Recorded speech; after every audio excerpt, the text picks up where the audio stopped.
I feel like he was not a team player. And I also feel like he was deceiving the people by running as a Democrat and then switching over and voting with the Republicans. A small town accountant and minister pulled off an upset in this month's primary over a 6-term incumbent known for crossing party lines. From Kanita to Coleraine, you're listening to the WUNC Politics Podcast. I'm Colin Campbell, WUNC's Capitol Bureau Chief. Republicans will soon have a harder time overriding Governor Josh Stein's vetoes. 3 moderate Democrats who helped give House Republicans what they call a working supermajority lost their primaries. And while 2 of those races in Charlotte got a lot of attention, the third race in a cluster of 3 rural eastern North Carolina counties was more of a surprise. Representative Shelly Willingham of Rocky Mount has survived previous attempts to unseat him in a primary, and while Stein endorsed a challenger to Representative Carla Cunningham in Charlotte, he didn't make any endorsements in this race. Willingham's campaign raised 5 times as much money as his challenger, Patricia Smith. But on primary day, Smith won 56% of the vote. She won a majority in Martin and Bertie counties, while Willingham won his home county of Edgecombe. I spoke with Smith to learn more about her and how she managed to defeat Willingham. So to start off, tell me a little bit about your professional background and your involvement in some of the community organizations you've worked with in and around Martin County. Okay, so I am an accountant. I have been an accountant for over 41 years now. And so I'm productive with dealing with the community on that level. I am also a minister, and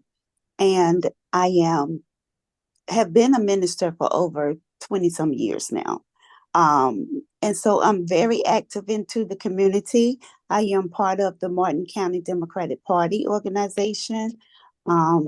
Just on a brief suspension right now for the campaigning. I serve as the treasurer on that committee. In the past years, I have been part of the NAACP, the Martin County Community Action Boards, and I ran for mayor a couple of years ago. So I've been pretty active in the community. From our church organization, we do visit the nursing homes and take gifts to the elderly people there. And so we try to remain active. I visit a lot of the commissioner meetings and the council meetings and try to keep abreast of what's going on. Yeah, you mentioned you run for mayor before, but what made you decide to run for state house this year? Well, as you know, our district has been at the bottom on every list for quite some time now. And so I feel like someone needs to just kind of like jump in and try and see if we can pull things back up to par. We in Martin County here is operating without a hospital. And I think that has been put on the back burner. We're losing lives, having to travel far distance just to get Medicare and health care.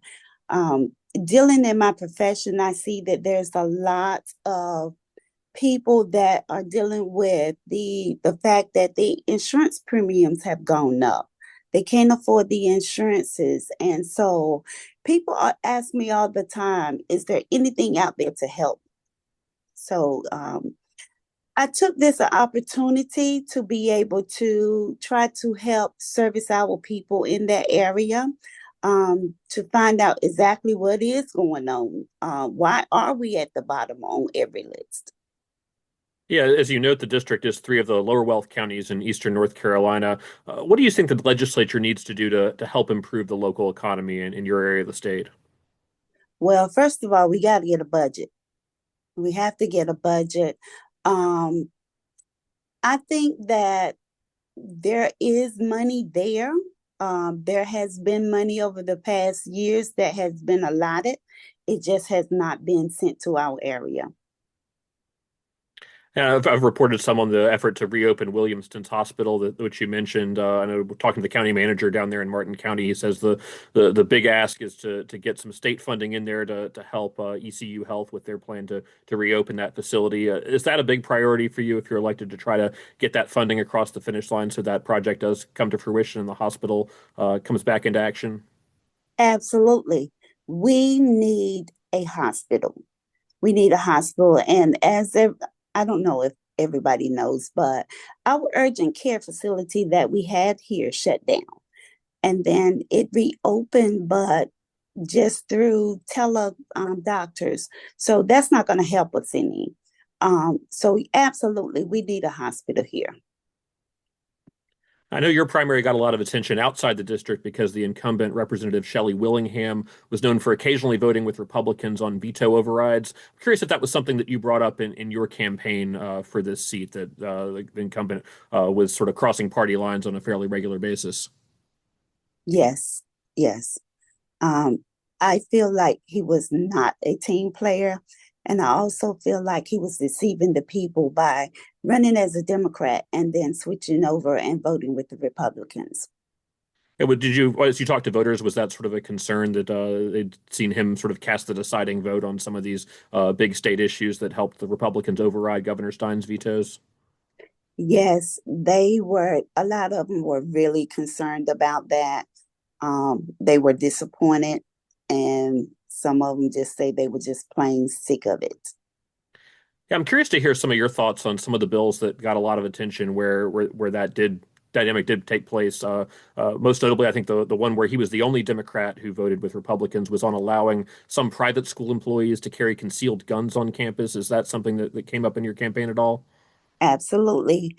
I I'm very concerned about our school system. In the state of North Carolina, period, we're at the bottom. And I really feel like if we don't do something quickly, then we won't have a public school system. So I pretty much let the people know that really doesn't pay attention to politics. That listen, this is where we are with our school system. Not to mention that he just voted to put guns into the school systems, and so where does that leave the safety of our children? What if one of those children get their hands on the gun? What if one of those volunteers that don't have anything to lose come in a rage, you know? And so I'm really concerned about the safety of our children. That is very important, and I don't think that should be happening. Other bill that came up in this process with Shelly Willingham voting with the Republicans was a bill that was backed by Duke Energy to remove some of the carbon reduction targets that the state had. Is that something that you would have been opposed to? Well, I really don't agree with the way that Duke is handling things right now. Um, of course, I would not agree with. Let me just put it this way: I agree with economic development, but I agree with good economic development. I don't agree with things that's going to cause a health hazard. I don't agree with things that's going to be price gouging, that's going to cause us more money than what we're actually receiving services in. So some of those things that he agrees with those big pack companies and the energy and the environment, I totally disagree with. Is there sort of a general concern in your part of the state about rising electric bills and concern that maybe Duke Energy holds too much power in this state in terms of driving the policies that govern how much we pay and how we get our electricity? Absolutely. I really feel like now people have gotten to the point that they are doing a lot of deregulating. And so it's becoming more costly than effective. Um, we are not receiving the services per se that we're actually paying for. And these prices are steady rising along with everything else. But we're having a hard time doing important stuff because the stuff that we shouldn't be worried about so much is rising. The cost of it is rising so high. Uh, Shifting gears a little bit, tell me about the campaign approach you used. What did you do in your campaign during the primary that was successful in your win? Well, like I say, I like to be in the community, so I remained in the community and I upped it up in the community. I began to visit some areas, focusing on that Edgecombe area where the population was really high and the people were really unfamiliar with me. And so I began to visiting and going to different functions and things that they had going on there. So that was really kept me out there, and showing the visibility for the people that were not familiar with me. I believe in involving the community, and that's something that I want to continue on. If I'm sent to Raleigh to do so, I want to continue to be involved with the community so the community can see what is actually going on, have an input in what we're voting on. I know. So looking at the campaign fundraising that your opponent had a lot of PAC contributions, and your campaign was a pretty small budget. Was that sort of how you approached overcoming the sort of difference in finances between the two campaigns in this race? Well, like I said, some of the things that he backed, I totally disagree with. And so I don't want to accept funds from people that I don't agree with. I'm curious if endorsements played a role in this race. Did you have some notable groups or people who backed your campaign and helped get the word out about your run for this office? Sure, we had some endorsements that was working very hard in the background. Um, we had some that was out in the public, that we didn't entertain with, but they were out there. Yeah, I saw just on the list that I saw Young Democrats of North Carolina, Progressive Caucus of the state Democratic Party. I assume some of that came from, you mentioned your role with the Martin County Democratic Party. I assume it helped to get you in touch with some of these statewide Democratic Party groups that were interested in supporting your campaign. They were really supportive. We had another organization that did a phenomenal job, called Down Home. And they did a phenomenal job, including knocking on doors and phone banking and putting signs out. They did a great job. Yeah. Uh, During early voting, I noticed you put out a pretty strong statement about what your campaign described as voter intimidation that was happening at a voting site in Edgecombe County. I'm curious what happened there and what the concern was about what was taking place at the polls. It was something that I had never experienced before in my life. They were really, they were pro Shelly, but they were really aggressive, and some of the things that they did was just plain uncalled for, um, including snatching materials out of voters' hands. Um, they even went to the extent of telling people that I was a Republican. Um, I experienced for myself being at the polls one day, and the young man, one of the men that were there, he walked up to one of the voters that I was speaking to and handed him a one of their sample ballots, and basically told the voter that everybody that was marked on the ballot were the Democrats. And so I was like, oh no, no, everyone on this ballot, are Democrats, Yeah, it's but the Democratic primary ballot, right? right, right. I said, we all are Democrats. You just have marked the ones you want the voters to vote for. And so we pretty much cleared that off. He just walked away. But the other young lady was really foul. She was really foul. Yeah. Did this come to the attention of the local elections boards or the poll workers that were able to, I don't know, investigate some of the concerns that were out there? Absolutely. After a couple of days of going through it, and one of my greeters was really upset of being called out of her name, and the things that they were doing, like snatching the stuff out of the people's hands and calling them to their vehicles and talking to them. And, it just got so out of hand that we ended up having to call the 1-800 number. And she ended up also having to speak with the Board of Elections about it.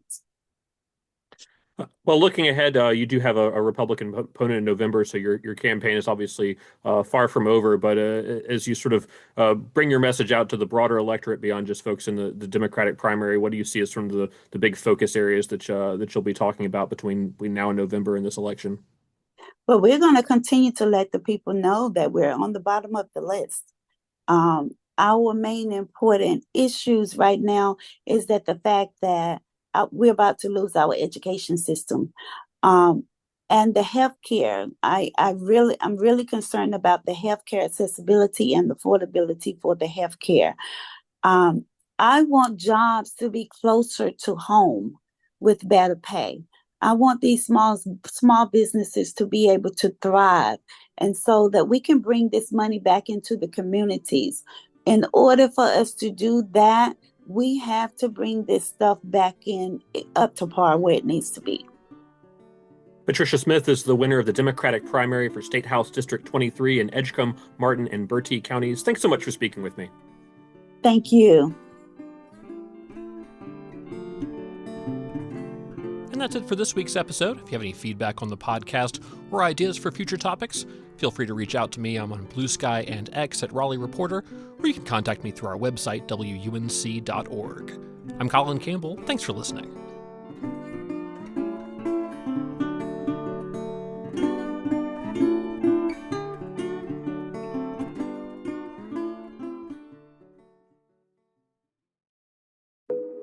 Each story you hear on Planet Money starts with a question.